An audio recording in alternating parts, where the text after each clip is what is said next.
नमस्कार दोस्तों, रेल ज्ञान चैनल में आपका स्वागत है। मैं आरवी यादव आज आप लोग को थ्रू पैकिंग के बारे में बताने जा रहा हूँ। ये वीडियो अगर अच्छा लगे तो सब्सक्राइब, लाइक, शेयर ज़रूर करें और बेल आइकन को ज़रूर दबाएं। तो आइए जानते हैं थ्रू पैकिंग कब किया जाना चाहिए, कहाँ कहाँ किया जाना चाहिए और इसके कितने क्रम होते हैं। आइए इन सब के बारे में जानते हैं। आपको ट्रिक के माध्यम से इसके जो क्रम होते हैं उसको बताएंगे। सदा याद रहने वाले चीज़ है।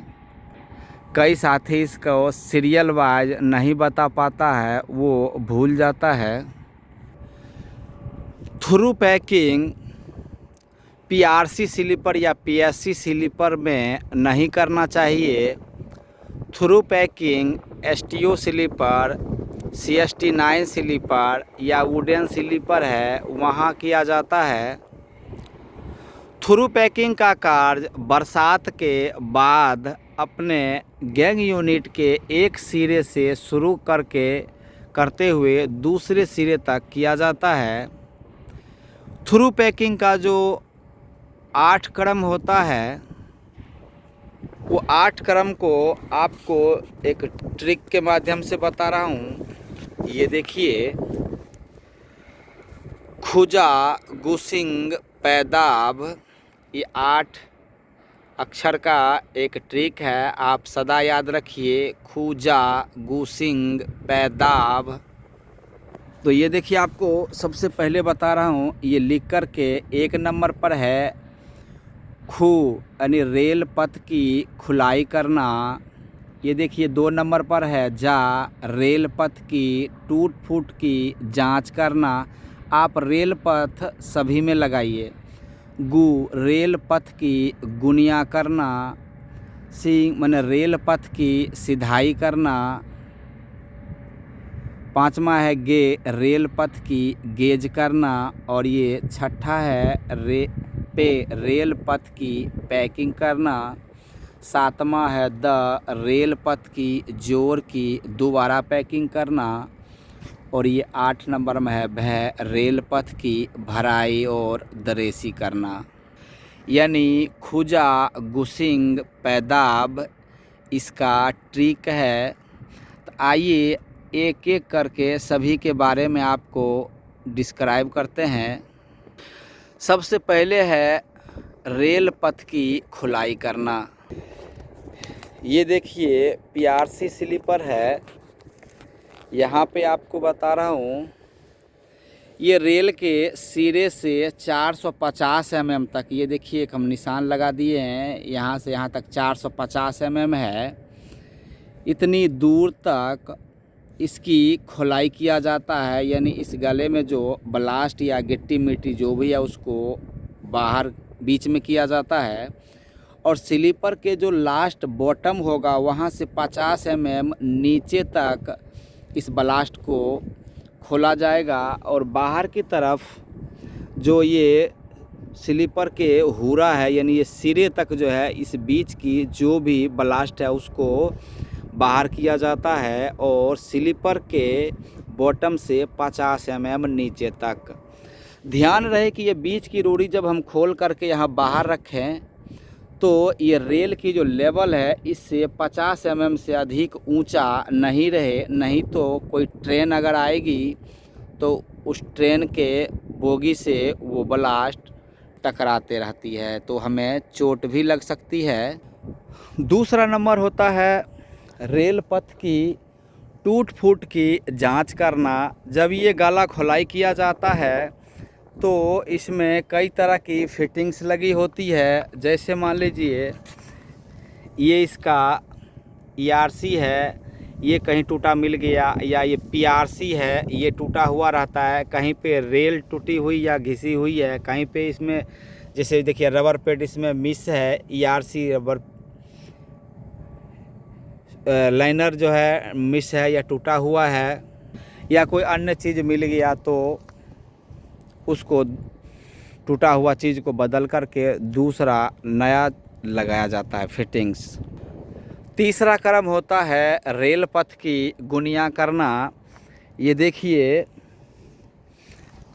प्यार सी स्लीपर है, ये अपने जगह से जो है ऐसे टेढ़ा तिरछा हो जाती है, तो इसी को हम लोग बदगुनिया बोलते हैं। तो इसको गुनिया लगा करके और बिल्कुल सीधा किया जाता है, यानी स्लीपर को एकदम स्ट्रेट में रखना चाहिए, सीधा रखना चाहिए, इसी को गुनिया बोला जाता है।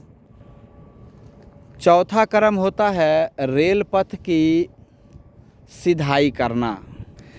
ये देखिए रेलवे ट्रैक है, इसकी सिधाई जो है ये अपनी जगह से थोड़ी इधर लेफ़्ट या राइट हो जाती है, तो कम से कम खुलाई वाली जगह से 3 रेल पीछे जा कर के, यानी 40 मीटर पीछे से इसकी सिधाई देख कर के और इसको सिधाई किया जाता है। क्रोबार यानी बारी से या जैक से इसकी सिधाई किया जाता है। पांचवा क्रम होता है रेल पथ की गेज करना।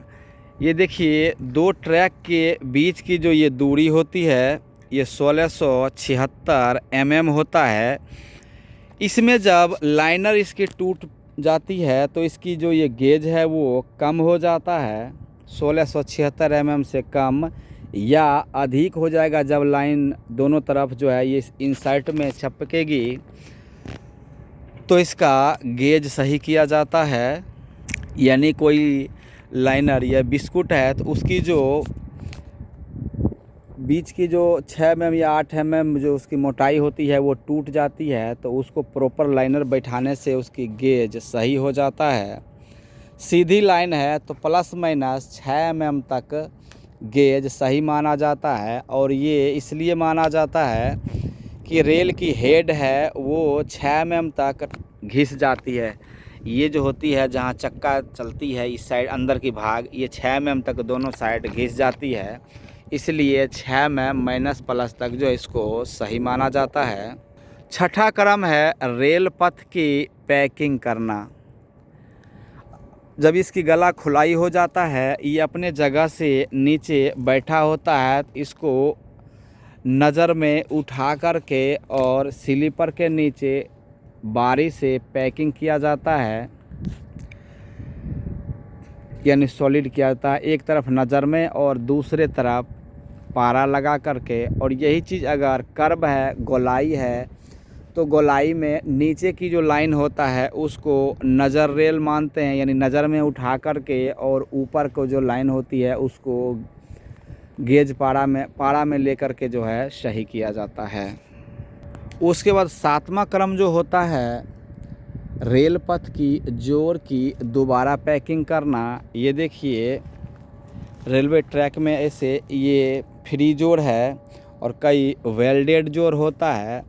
तो फ्री जोड़ जो है वहाँ पे जब ट्रेन की चक्का जाती है तो ये हैमरिंग करता है, और वेल्डेड जोड़ है तो उसमें भी जो घिसाई होती है वो बिल्कुल रेल लेवल में नहीं होता है, 1-आधा mm ऊंचा या नीचा रहता है। तो वहाँ पर भी जब ट्रेन की चक्का जाती है तो हैमरिंग होता है, इसलिए वो पोर्शन ज़्यादा लूज होता है, इसलिए जोड़ वाले भाग को हम दोबारा पैकिंग किया जाता है।